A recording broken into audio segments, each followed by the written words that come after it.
Welcome to a somber episode of Nats Talk on the Go. Already Uh, dropping good words. Somber, Somber. somber. Yeah, Morose, even. it's one of those things where the season's obviously over. We're recording this about 2.5 hours after the Nationals season completed, uh, and it's not that. Yes, sadness is a thing that's happening. I'm obviously sad. There's not going to be any live baseball in DC for 5 months.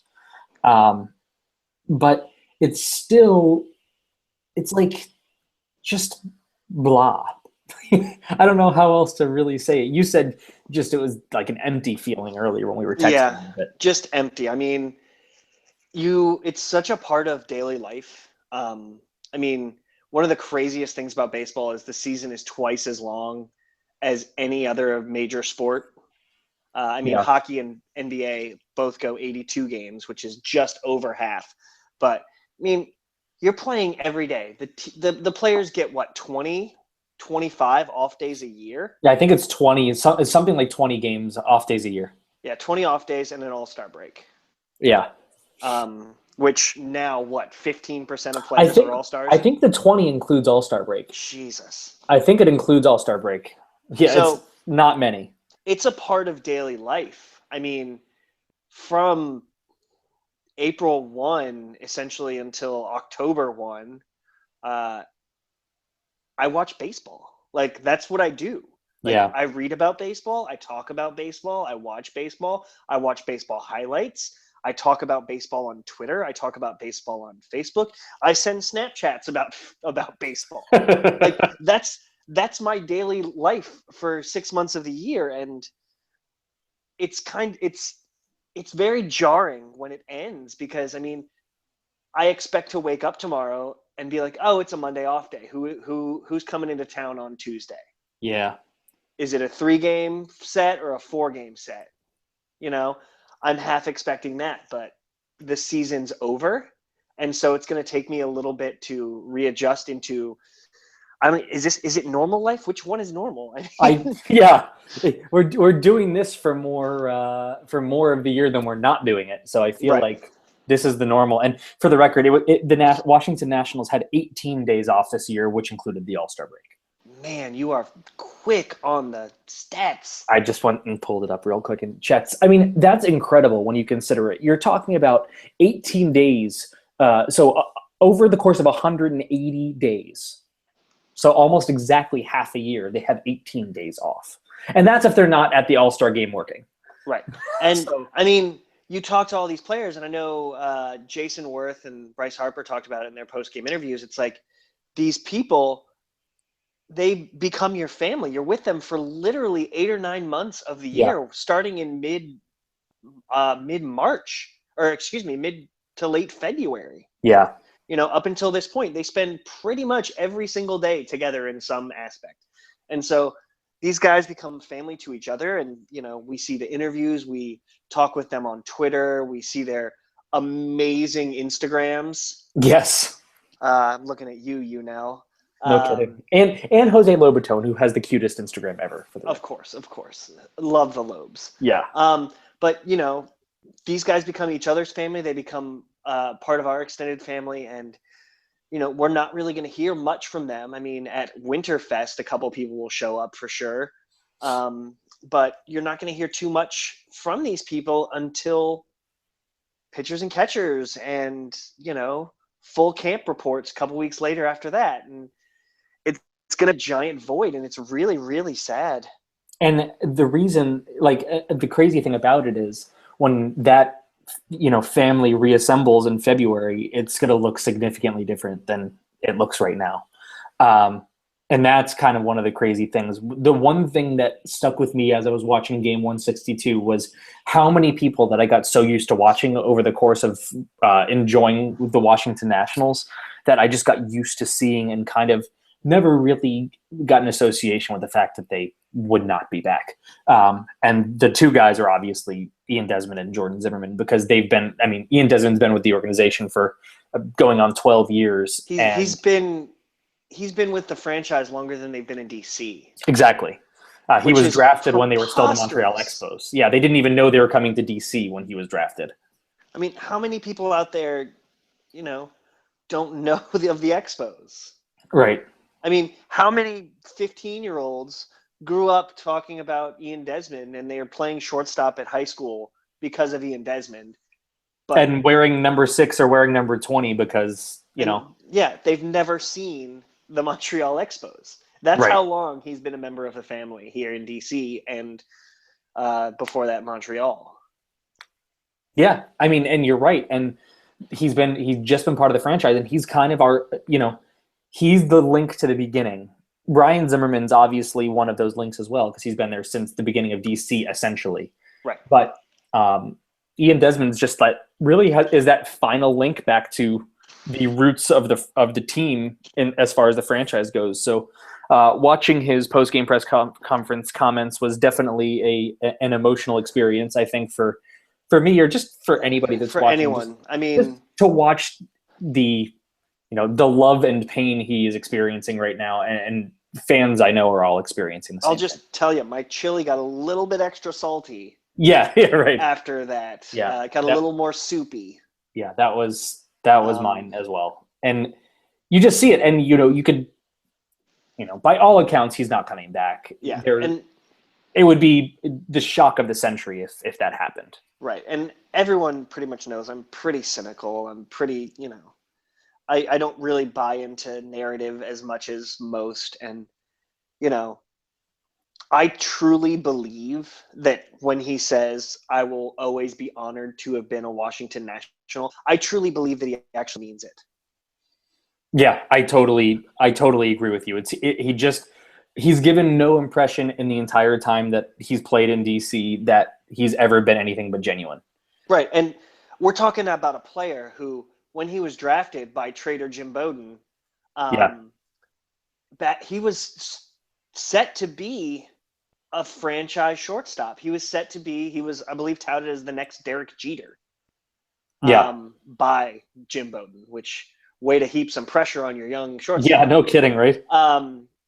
And it took him a long time to get there. It really did. He worked it. He made his way. If you haven't read Barry Svrluga's wonderful book, The Grind, there's a beautiful, wonderful chapter on Ian Desmond and the struggles he made for 5-6 years to finally make the big club. Things were always in doubt, never secure. But, his story is a great one.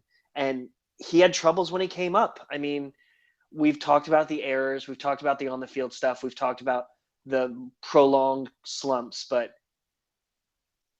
since he's come up, I don't know, 5 years ago, he came up earlier than that, but in the last 4 or 5 years, he's really taken that leader role. And he is probably the best clubhouse leader the Nationals have, because, Jason Worth, he's a bit snarky.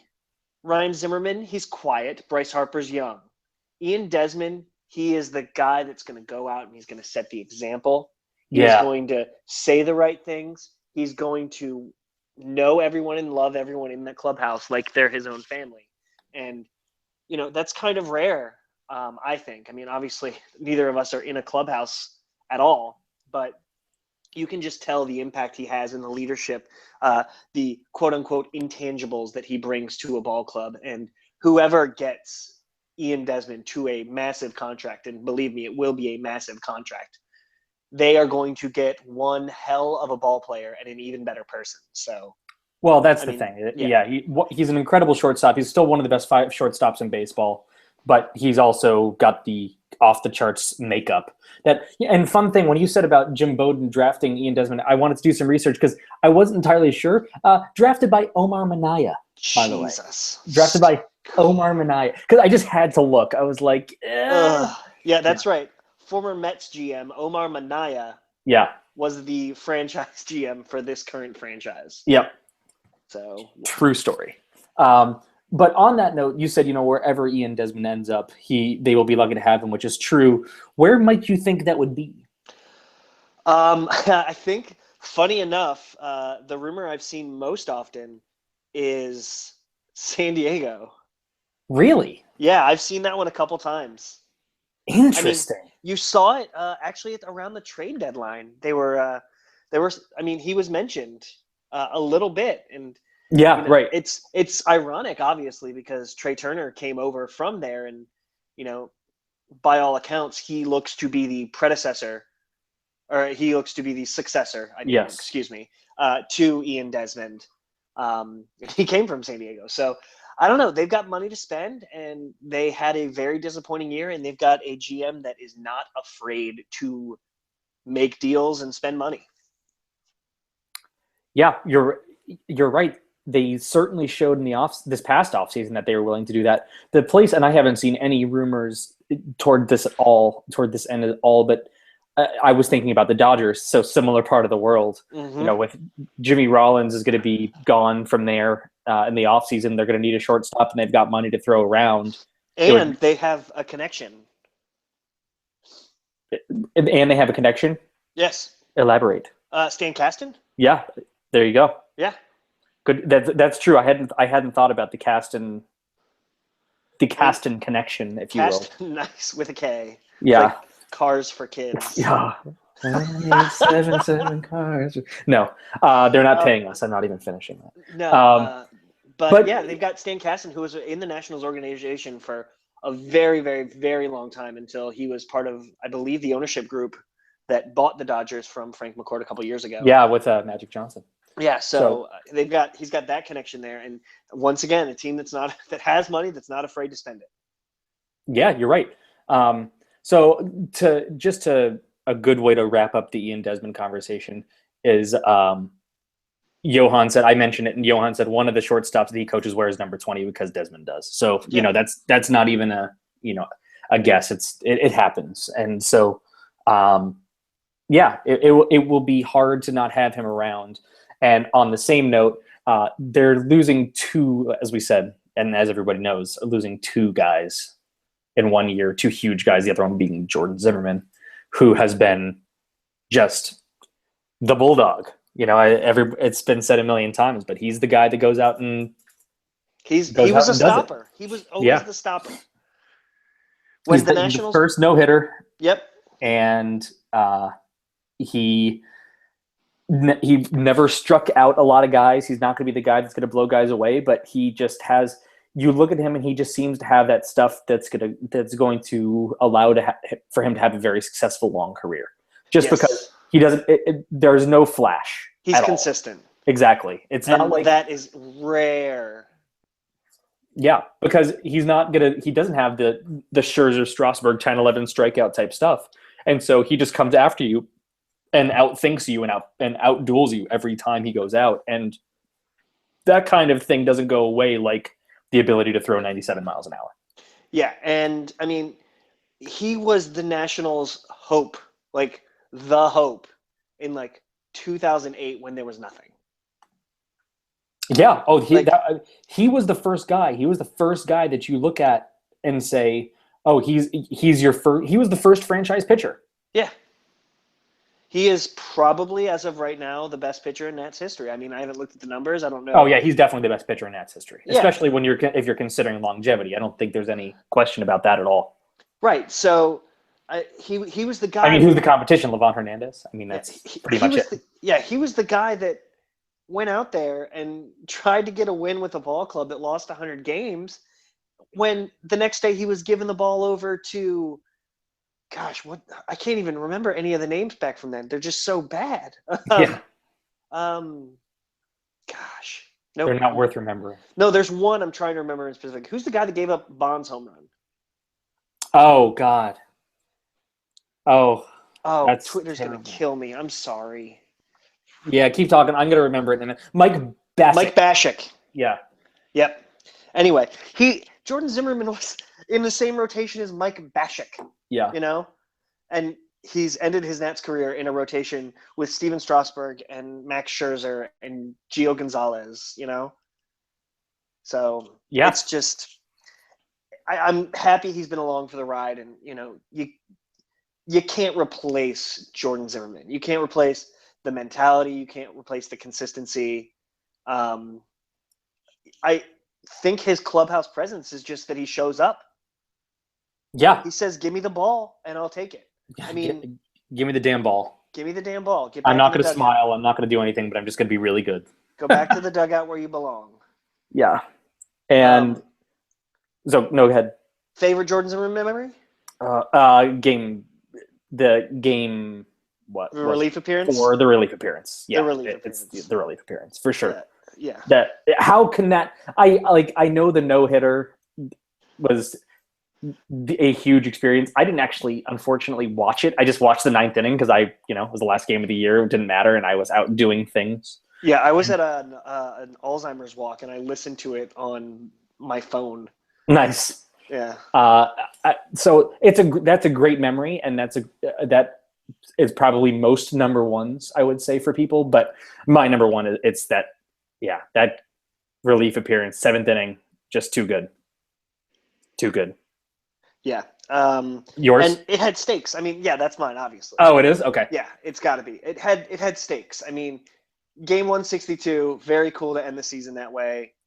But Well, and the best part about it was about Zimmerman's bullpen outing was his playoff start was terrible. yes, He was awful, and so he was the reason he could actually pitch that game is because he only went like 3 innings or 2 point something innings because he was so bad he got pulled from that game, and so he was available. I do believe. I obviously don't have it in front of me. I do believe it was almost an immaculate inning. Oh yeah, it might have been. I'm not sure. I think he threw 10 pitches and got 3 strikeouts. I think it was something insane like that. And NatFan9 confirms that, according to B-War, Zimmerman is the best pitcher in Nats history by 6 wins, 20 versus Strasburg's 13.9. Yeah, I figured Strasburg would be second. Yeah. So, yeah, I mean, it'll be sad. So, predictions on where Zimmerman might end up? Chicago. Cubs. Yeah, the Cubs, South right? side. Yeah. North side? North side. Yeah, I was going to say it's north, but I feel like there are definitely places that are going to want him and places that are going to pay him the money. It's just that for some reason that just seems to be because of location, because the Cubs could be good for a while and he could go there and be their veteran number one pitcher, and it just feels like that the Cubs are kind of the perfect fit for him. Yeah, and it's close. All that money. It's close to home. Well, that's obviously why it leaps to the top there, is because it's right down the street from Stevens Point, Wisconsin. So right. It's or Auburndale, I guess he went to Stevens Point, but yeah, it's just it'll be sad to see him go as well. So moving on from that, we just wanted to make sure we talked about those guys because next time we talk about them, we might be talking about how they signed someplace else, and so that's an unfortunate reality. And of course we love them, and of course we will miss them and wish. Yeah, they're going to be some of the guys. Sometimes when you have guys that leave, you just say, okay, they're gone. Best of luck going on. You don't. These are the kind of guys. Now that the franchise has been around for a while, these are the guys that even when they leave, you keep tabs on. Oh, I'm going to follow Ian Desmond. Yeah, exactly. And Jordan Zimmerman, I will too. It's just those are the kind of guys that you just remember moments with. Yes. And so you go back and you think about it. I remember seeing both of them at Potomac. Yeah, sure, me too. Just insane, and here they are, and they're both about to cash in, 9-figure deals. And they deserve every penny. Absolutely, and I hope they share it and listen to this pod. Yeah, yes, definitely. I'm sure they do. Yes, or something. So to fun things that happened in Game 161. Max Scherzer said, yes, I am this good, and pitched his second no-hitter of the season. Yes, he sure did. You are so giddy. It's hilarious. I'm quite giddy. It was so good. It was amazing. I mean, you had the fortune of rewatching the game, or I guess watching the game for the first time this afternoon. This morning, yeah. I got up and watched it this morning. Yeah. And FP said it in the first inning after 2 outs. Yeah. Watch out. He's got the stuff. And I mean, it was clear. And to be honest, I mean, you're a writer and you've done a million gamers, So by the 5th inning, I had my gamer written and it was pretty much, is this going to be a one-hitter or is this going to be a no-hitter? Like, there wasn't doubt in my mind that he just had it. He was mowing them down. He had electric stuff. The Mets had a B lineup in. Right. it was clear there wasn't really that moment where you were like, oh, he's three. I think he went to 2 3-ball counts the I think I entire read game. that this morning. Yeah, 2 3-ball counts. And I mean, there was one good defensive play, a Dan Ugla line drive catch. I think his reaction time was 0.1 seconds, which It is was amazing. incredible. It was incredible. Rocket shot. I believe it was off the bat of Curtis Granderson. It was. But he just had the stuff. And Max Scherzer had the best first half of any pitcher in the National League. He was the front runner for the Cy Young, and he was a front runner for the Cy Young, and was gonna. And people were talking that he could compete with Harper for MVP because he was so good. Right, and then he started. It seemed like he got a little tired. Which understandable. He most innings in his career in the first half. Mm-hmm. He got a little tired. His arm slot dropped just a little bit, and he was kind of aiming the ball instead of throwing the ball. But over the last few starts, he's turned into the Max Scherzer from the first half. He's really turned it on. I mean, his previous start before Saturday was against the Reds, and once again, no hit stuff through most of the game. He ended up giving up 2 hits. Through 8 innings. I mean, 2 hits. He averaged 1 hit. He had 2 hits in his last 17 innings pitched. That's insane. For the season. That's insane. I don't know how many strikeouts off the top of my head he had against Cincinnati, but he had 17. Yeah. Tied for the most all time in a no-hitter with a gentleman named Nolan Ryan, who threw 7 of them and leads the world in strikeouts by about 1,500. That's okay, I guess. Yeah. So pretty good company. I wrote about it on the Nats blog. It was the superlatives will never end with this. With Max Scherzer's season, with his absolute dominance. When he's on, he's one of the best. I mean, he's been on twice this year. Like, he's been on more than twice this year, but he's one of the best pitchers in the history of the game when he is Max Scherzer like that. Oh, yeah. I mean, there's no question about it. When he was looking like he is the other day, there's just no hitting him. It's just not going to happen.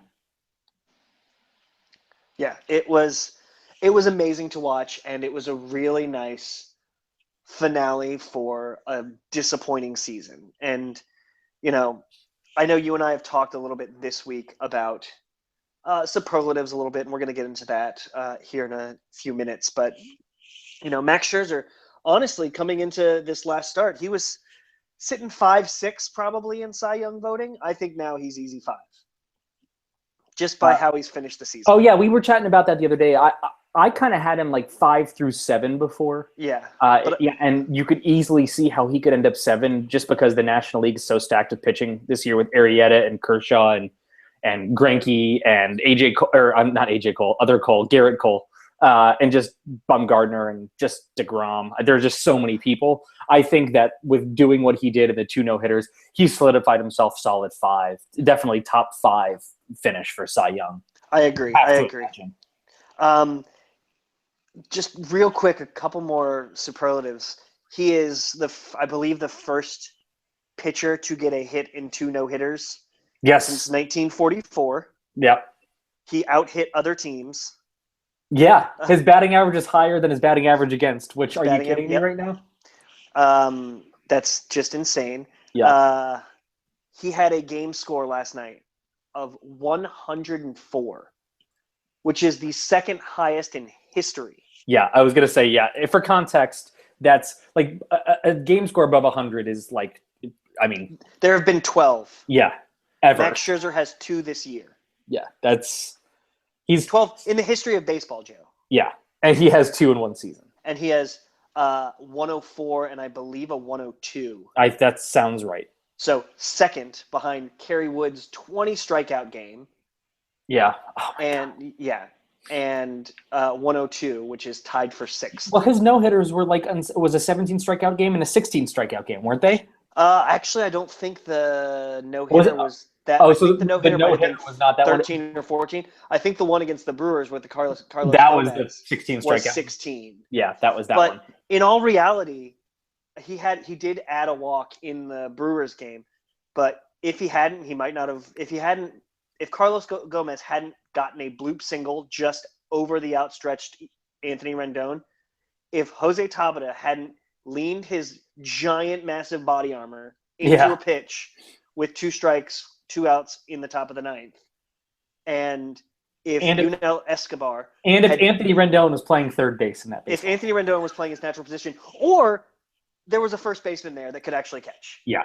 Because the throw from Escobar was really bad.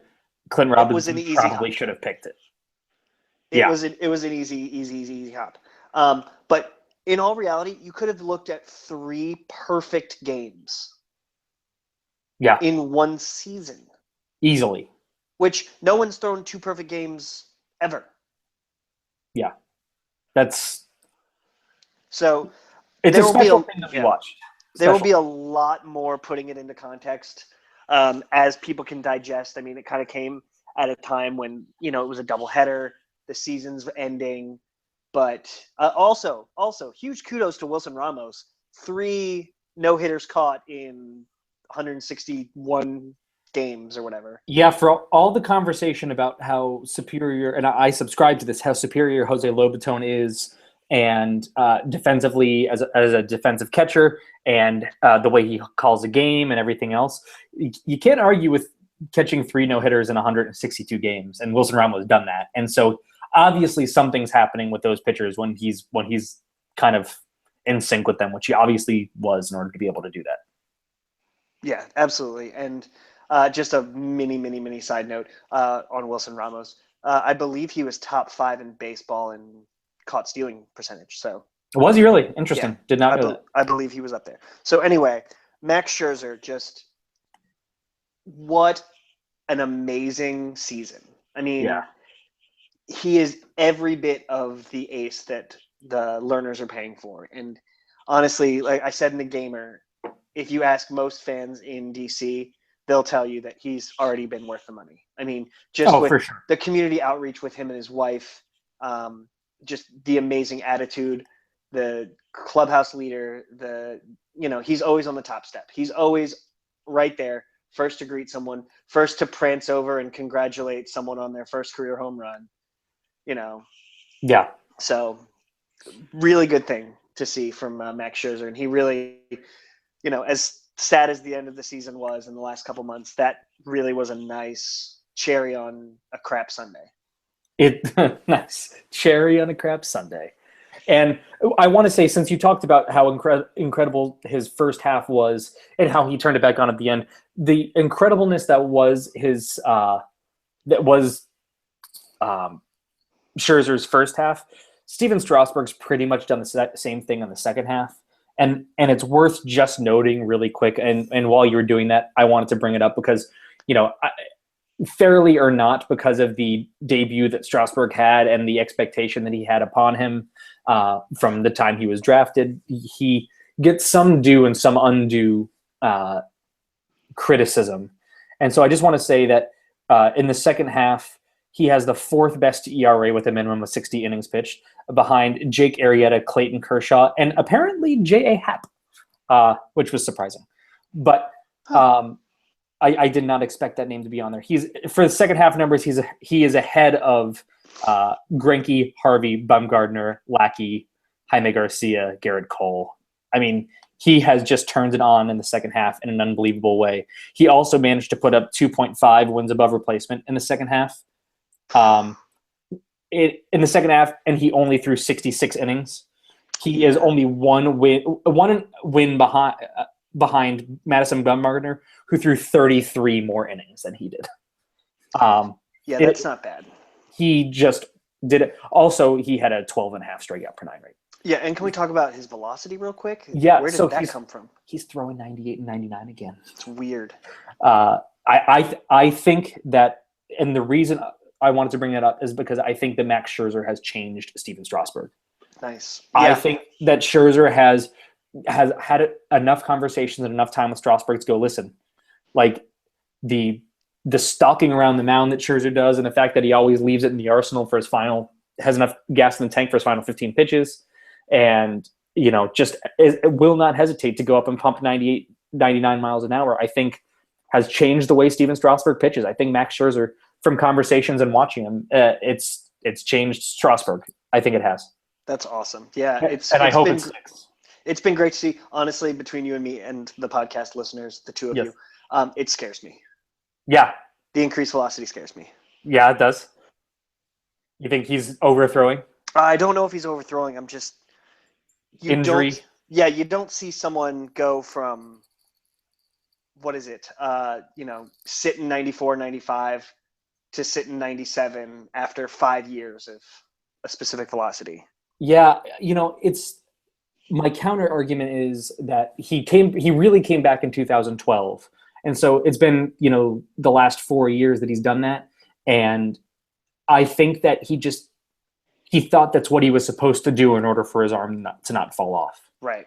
And I think that maybe he's realizing now that he's a few years off, 4 years off of Tommy John, that, maybe I can do this. And also his mentality has changed. I mean, there was a great interview. I would assume it's going to be with Barry Svrluga because, Jesus, if you have not read Barry Svrluga this past week, I understand if you're saving it, but make sure you do get to it at some point. Yeah, it was really good.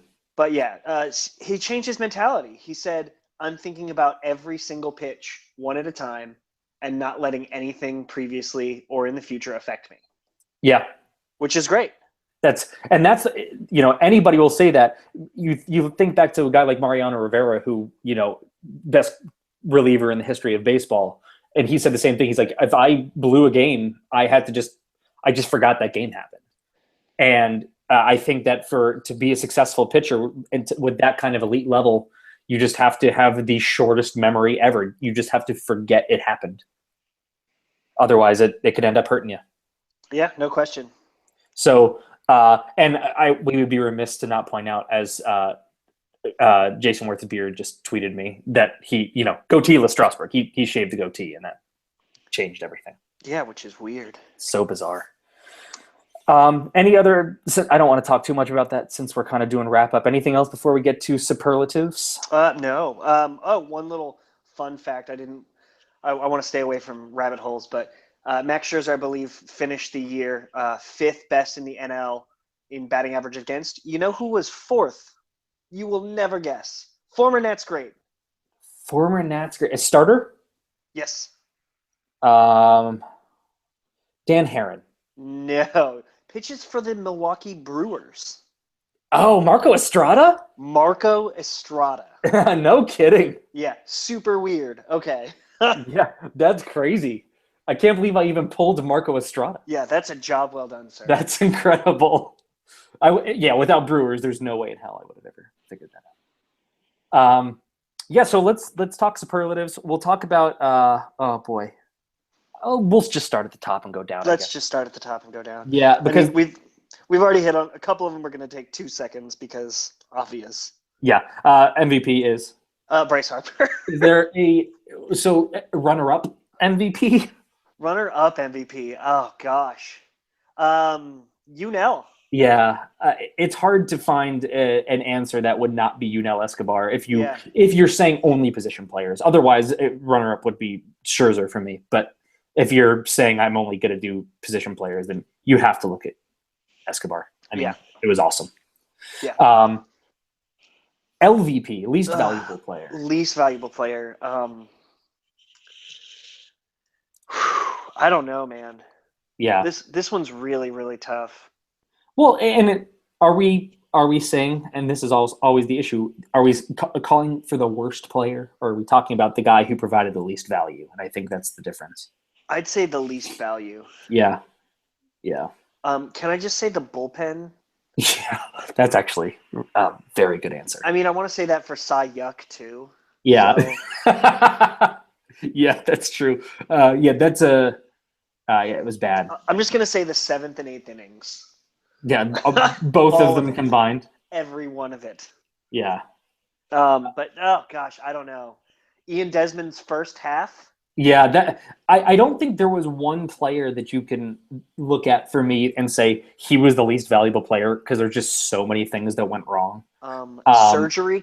Surgery was the least valuable player? I think the bullpen is the answer.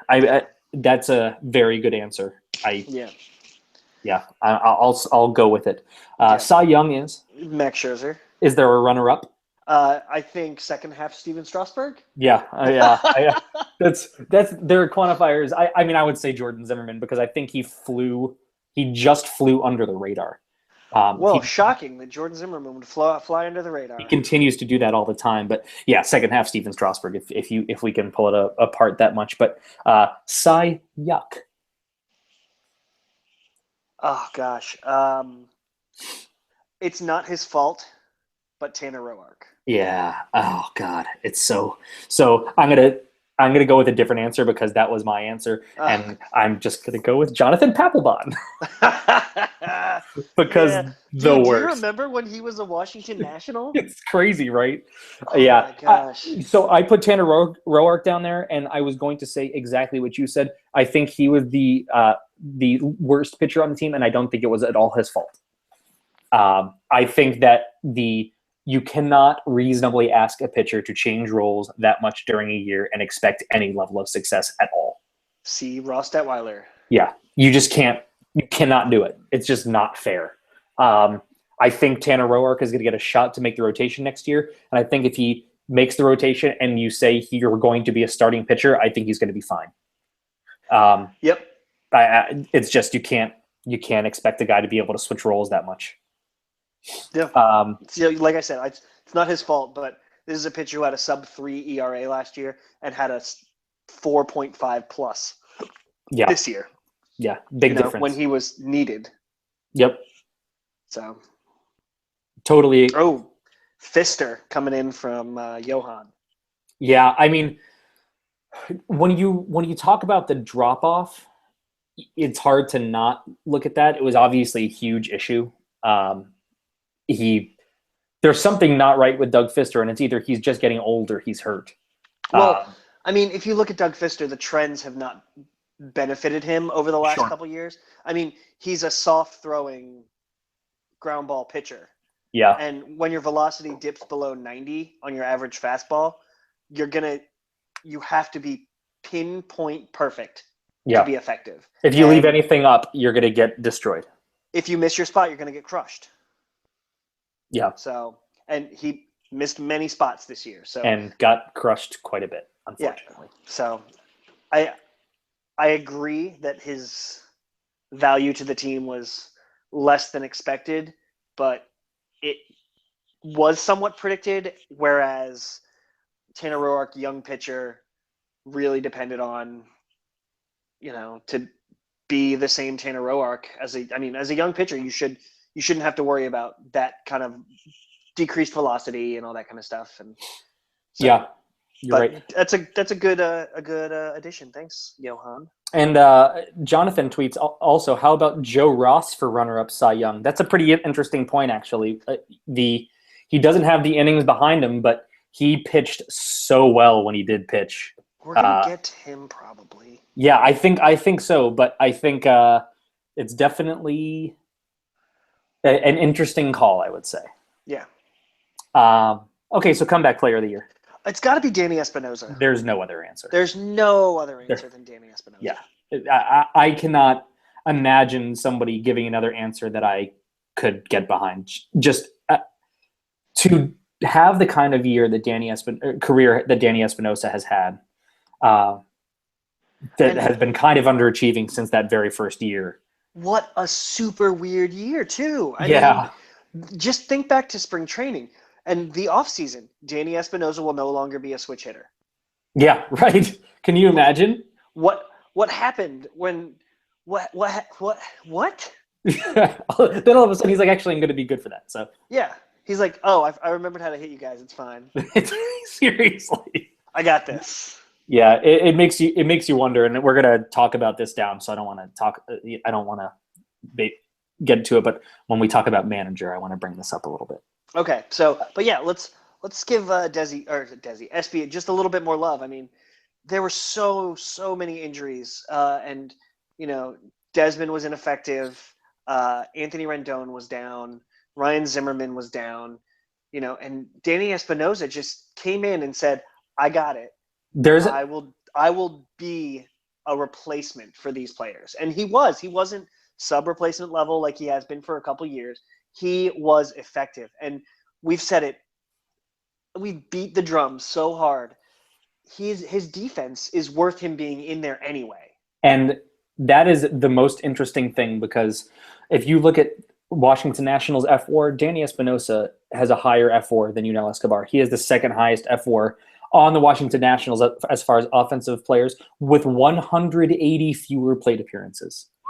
I mean, he just had that kind of year. The offense was good, but the defense is just so unbelievably off the charts that it increases his value by that much.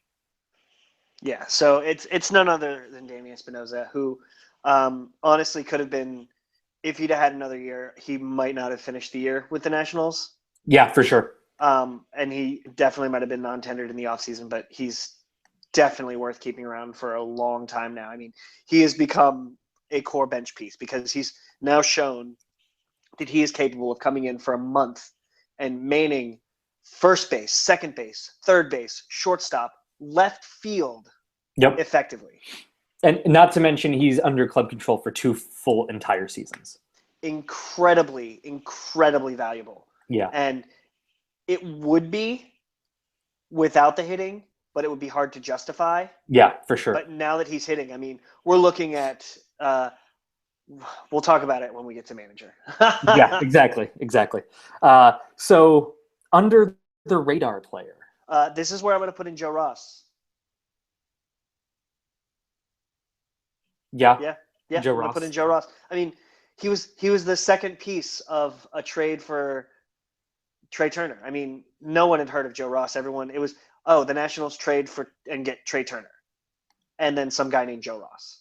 Yeah, which there were several people who followed prospects at the time were saying, listen, guys, Joe Ross might be the better piece here. Yes. And so that's what you have to really look at and say, yeah, he was incredibly valuable. He was incredibly valuable, but also you probably can get it up faster while I'm talking, but I don't believe he ever really pitched above Double-A before he came. I don't think he did pitch above Double-A. I think he came right from Double-A, I'm pretty sure. Yeah. And he came into DC and the Nationals injury.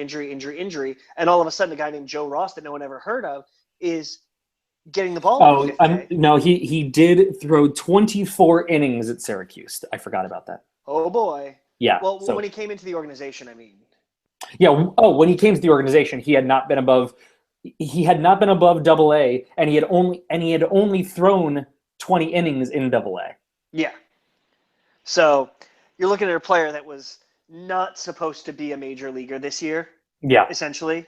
I mean, a year next September away, and all of a sudden he's getting the ball every fifth day, and he is lights out, and he is doing some amazing, amazing things, going deeper into ball games than anyone ever could have expected, giving the Nationals a chance to get the job done. And, I mean, just out of nowhere. I mean, just much like Tanner Roark. Just came in, got the job done, and just impressed, went out of nowhere. So I think he came from nowhere. He came from under the radar, and he just did it. Similar answer for me, and it became a little bit more of a household name over the last 3 or 4 games, but Felipe Rivero.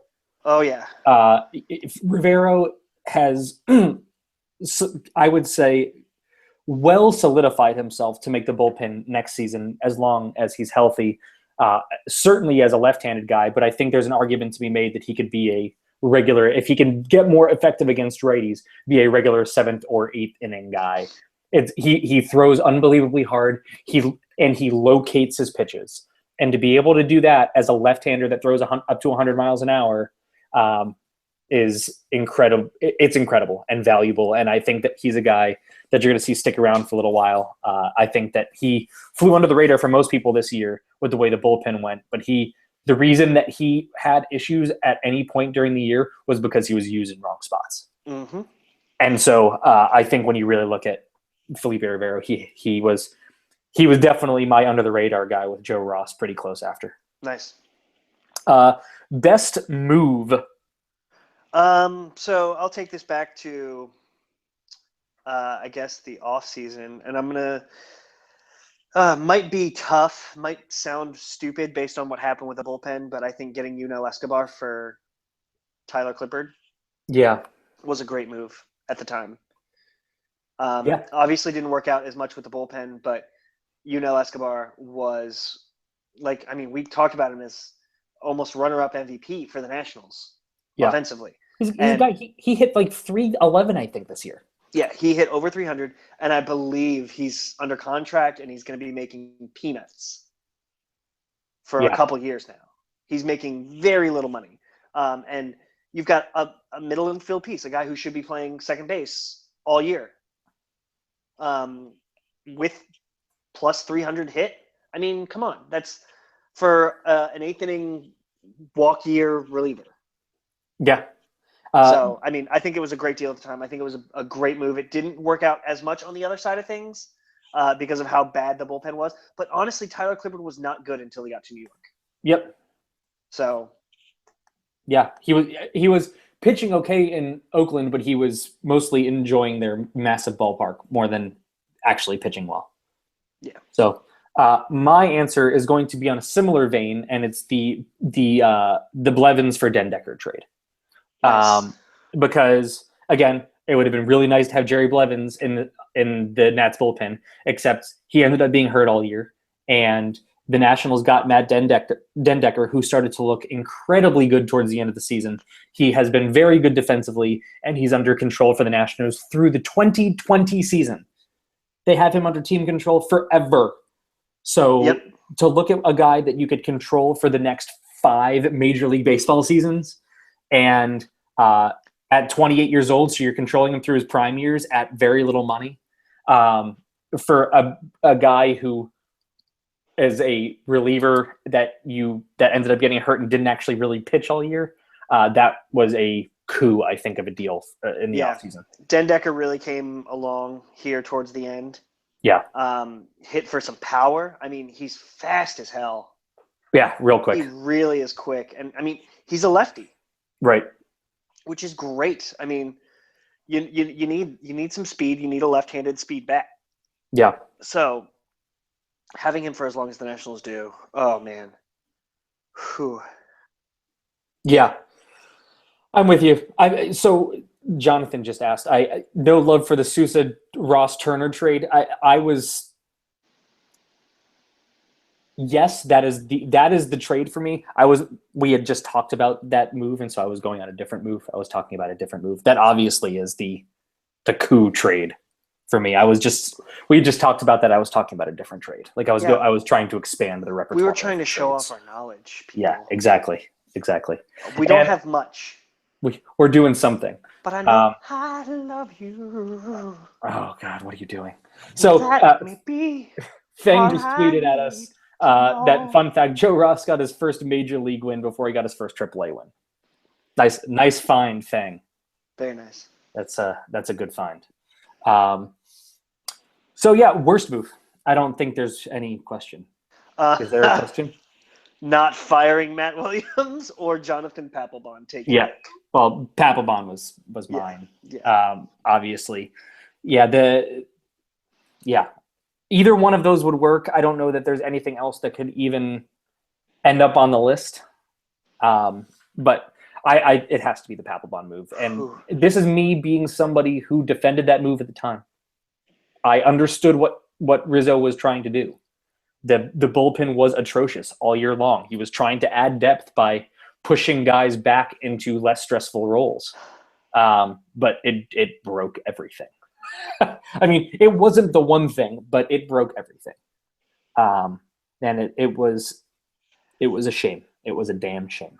It really, it wasn't good, Joe.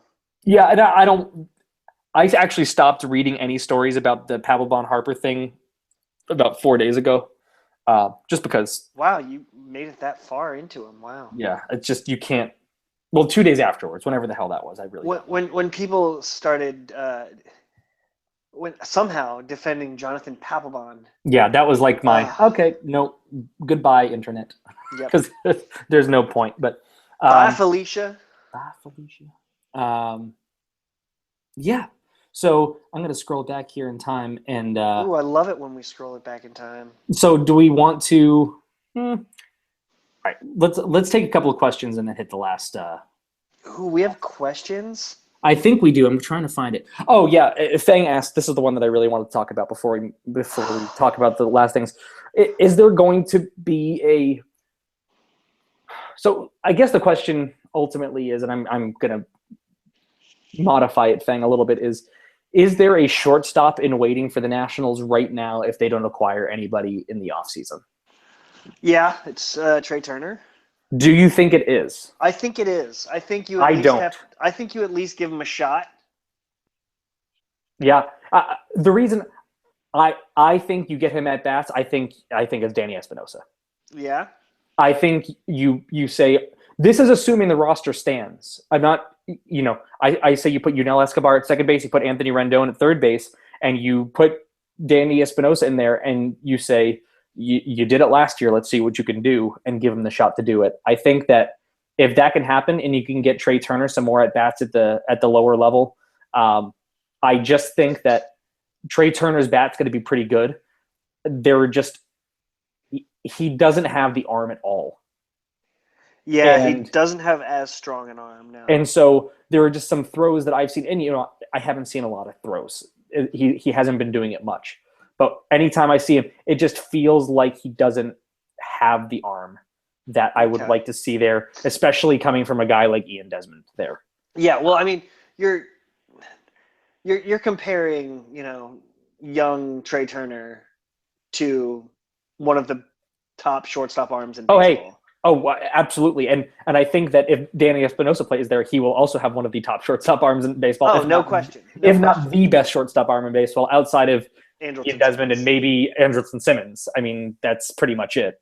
Andrelton But Simmons, who, fun fact, signed as a pitcher. yeah, he can throw. Yeah. But I think you give Danny Espinosa the shot. I think you say, you know, if you don't make the move, you make Trey Turner have some time. If you do make a move, then you put Espinosa someplace else and you put Turner at short. But I think if you have Escobar and Rendon on the team next year, I think you see what happens with Danny Espinosa, see if he can play his natural position and what happens. Because you have that level of defense at shortstop and a switch hitter. It could do you good things if you could put your shortstop where shortstops traditionally hit, which is pretty low in the order. That's fair. So I wouldn't be mad at Trey Turner. I just think you look at it and see what happens.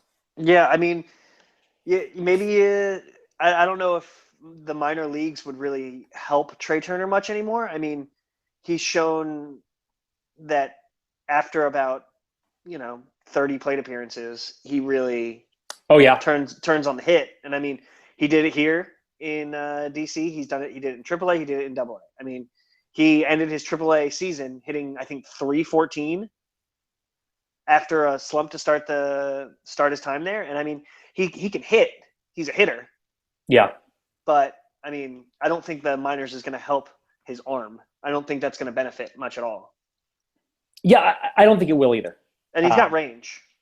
But he does have range, if nothing else. Yes, he does have range. So he'll get to balls, but he might not be able to, make the throw from the going away from first towards third base. He might not be able to make that one as well as, a Danny Espinosa would. But I mean, Yeah, you never know. yeah. And I just want to say Beth tweeted and said disagreed with my statement on the Blevins trade and the pickup of Dendecker, which How dare you? I know, right? But Beth, I want to say that I am saying that from a knowing what we know now, knowing that Jerry Blevins only pitched 7 games this year. I'm looking at a totally retrospective situation. And future. I'm a predicting the future situation. If I had no idea at the time, and if let's say Jerry Blevins pitched 70 innings this year, then I would totally agree with you that it would have been better to have Blevins the bullpen. I'm just looking back on the knowing that he only pitched 5 innings all year. So I just wanted to clarify that point. Yeah. So the thing that we obviously want to talk about but don't have too much time left to talk about, which is manager. So we're pretty sure that Matt Williams isn't coming back. Everybody's reporting it, even though it hasn't officially happened yet. Not going to be the first manager fired this offseason. Not even going to be the second manager fired this offseason. Yeah, but he's going to be fired, and by all accounts and reports, do we have a? Do you have an idea of who you'd like to take over the job? I mean, we've talked about Bud Black several times. Love Bud Black. I think he's great. I think he's a good manager of men. Yeah. I don't believe he's ever lost a clubhouse. I mean, he was with the Padres forever, for absolutely forever. Yeah. And tough seasons, good seasons. I mean, he was there. He was consistent. By all accounts, everyone loved playing for him, which is the opposite of what happened in 2 short years here in DC with Matt Williams. So, yeah, I love Bud Black. I do love Randy Knorr, but I don't know. I love Randy Knorr. I really do. I do too. I just don't know if you can. I don't think the Nationals and the Lerners would be willing to give another rookie manager a shot with this ball club. And I don't think they should. Yeah. And that's ultimately my thing. I wanted to see Randy Knorr take over the Nationals in 2013. And they decided to go outside the organization but keep all the coaches, which was bizarre from the beginning. But I don't know that with everything that happened this year, Matt Williams says, it's all on him, and a lot of it is on him with the, the brawl and the, all the junk. But there are coaches there too. And you don't know what happened, but it's just hard to see that level of trust continuing in the organization, knowing what happened. So I think not only are we going to see managerial turnarounds this offseason, but I think we're going to see a lot of coaching turnaround as well. I think you're going to see a lot of coaches moving on because managers typically bring in their own guys. It's pretty uncommon that they don't. So I think it's pretty uncommon that you see that. It's pretty unlikely that you see a lot of the guys that you're used to seeing in the Nationals bench, in the Nationals dugout coming back, not just on player side, but on the side of Randy Knorr, possibly even a guy like Steve McCatty. You might see some moving there. Bud Black, if it is a guy like Bud Black or really any other manager that comes in, they're going to have their own guys that they're going to want to work with for the most part. Yeah. It's going to be a veteran, definitely. It has to be. It should be. Yeah.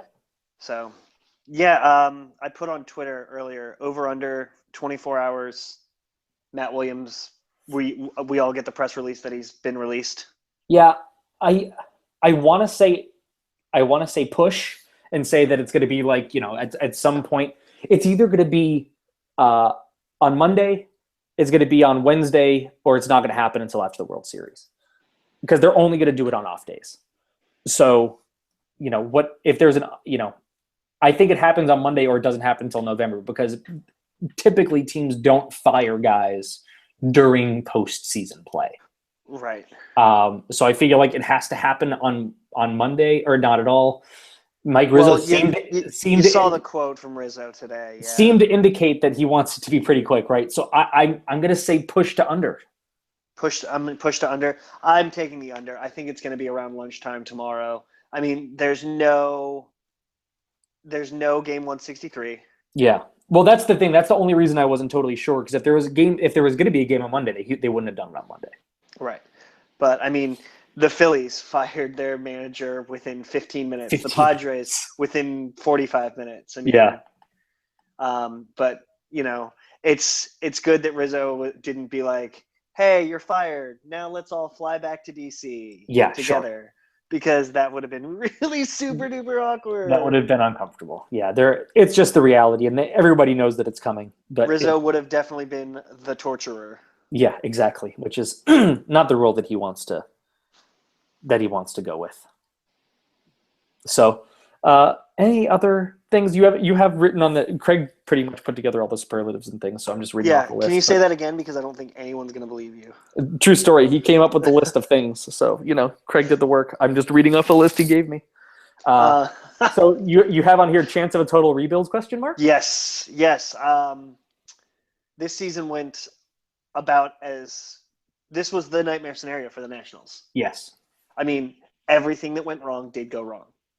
Yeah. literally. And then some. Yes. I mean, the pitching staff imploded. Starters, bullpen. The bench was highly ineffective most of the year. Half of the starting lineup was injured. Denard Span never played. Yeah. You know, everything that could go wrong went wrong. And yes, that's tragic and awful and terrible and everything. But this is a team that had World Series aspirations and were picked by every single person. And I'm not saying pundits are always right, but this team was stacked. It was absolutely stacked.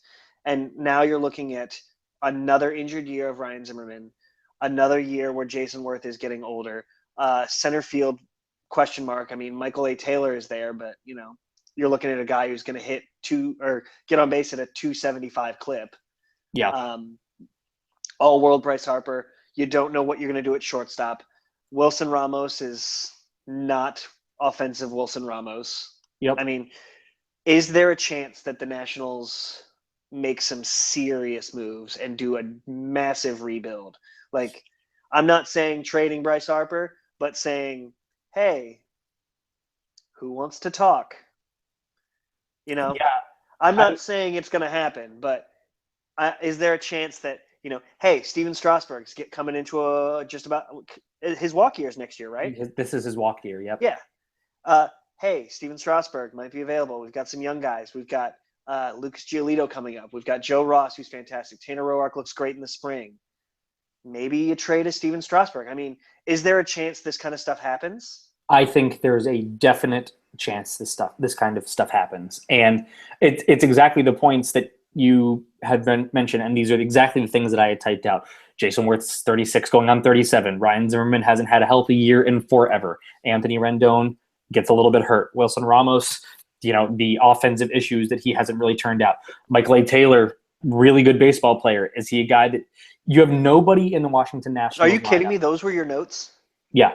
I just said all of those. I know. That's what I'm saying. That's insane.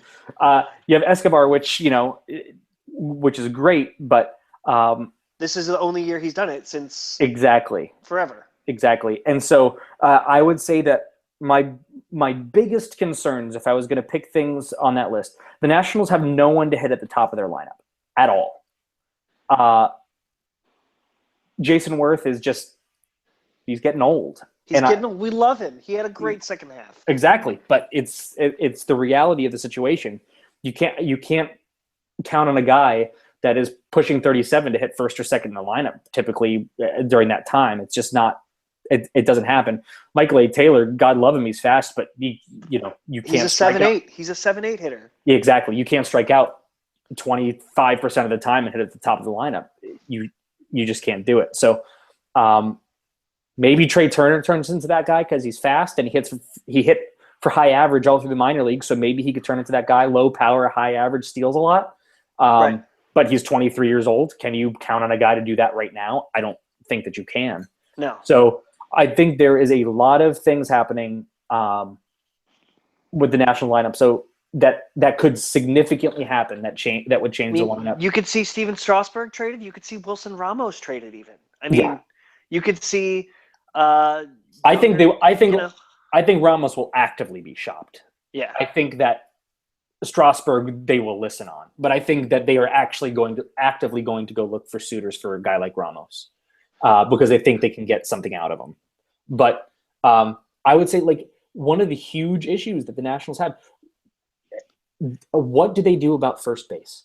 Ryan Zimmerman's going to play like 120 games a year. That's abundantly clear for the rest of his career.